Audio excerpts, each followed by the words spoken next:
অভিনয়ের খাতিরে বিভিন্ন ধরনের দৃশ্যে অভিনয় করতে হয় নায়ক নায়িকাদের, হোক তা কোনো মারদাঙ্গা দৃশ্য বা আবেগপ্রবণ দৃশ্য বা প্রেমের মুহূর্ত।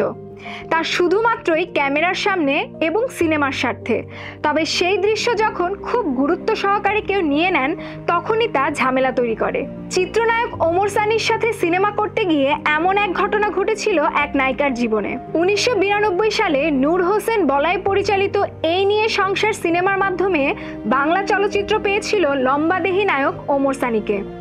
সেই সিনেমায় তখনকার সুপারহিট ইলিয়াস কাঞ্চনের ছোট ভাইয়ের চরিত্রে দেখা গিয়েছিল সানিকে।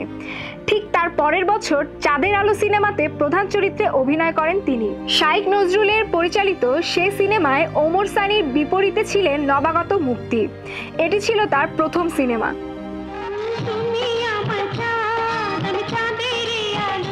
90-এর দশকে সুপারহিটের তকমা পাওয়া চাঁদের আলো সিনেমার তুমি আমার চাঁদ আমি চাঁদেরই আলো যুগে যুগে আমি তোমায় বাসবো ভালো গানটি এখনো সিনেপ্রেমীদের মনে দাগ কেটে আছে। সেই সুপারহিট গানে ঘটে গেছে এক অনাকাঙ্ক্ষিত ঘটনা।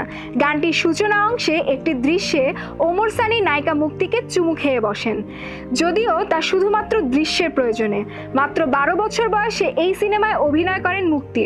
হয়তো তখনও শিল্পীর পেশাগত জীবন আর ব্যক্তিগত জীবন যে আলাদা সেই হিসেব বুঝে ওঠেননি মুক্তি। তাই তো এই দৃশ্যের পরপরই গ্রিন রুমে গিয়ে কান্না জুড়ে দেন। সম্প্রতি এক টিভি শোর ইন্টারভিউতে অভিনয় জীবনের এসব ঘটনা বেশ হাসি খুশি মেজাজে বলেছেন এই নায়িকা। গৌতম ঘোষ পরিচালিত পদ্মা নদীর মাঝি চলচ্চিত্রে কপিলার মেয়ে গোপী চরিত্রে অভিনয়ের মাধ্যমে মুক্তির বড় পর্দায় আগমন ঘটে। এটি মুক্তির আগেই তার দ্বিতীয় ছবি শেখ নজরুল ইসলাম পরিচালিত চাঁদের আলো চলচ্চিত্রটি মুক্তি পায়। এটি মুক্তি পাওয়ার পর বেশ আলোচনায় চলে আসেন তিনি। মাত্র 12 বছর বয়সে চাঁদের আলো চলচ্চিত্রে অভিনয় করে মুক্তি বেশ প্রশংসিত হন। এরপর ফজলে হক পরিচালিত লড়াই, প্রয়াত কথা সাহিত্যিক ও নির্মাতা হুমায়ুন আহমেদের শ্রাবণ মেঘের দিন, চাষী নজরুল ইসলামের হাসন রাজা, রায়হান মুজিবের জগৎ সংসার, দারোয়ানের ছেলে, তুমি আমার স্বামী, এফআই মানিকের পিতামাতার আমানত সহ বেশ কিছু চলচ্চিত্রে অভিনয় করে তিনি বেশ প্রশংসিত হন।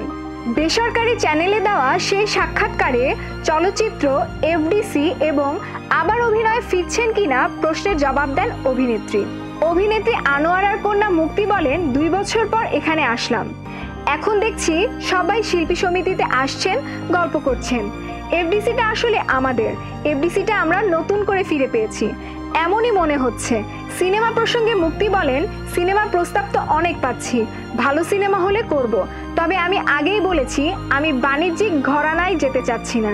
যদি অফ ট্র্যাকের ছবি হয়, ভালো ছবি হয় তাহলে করব।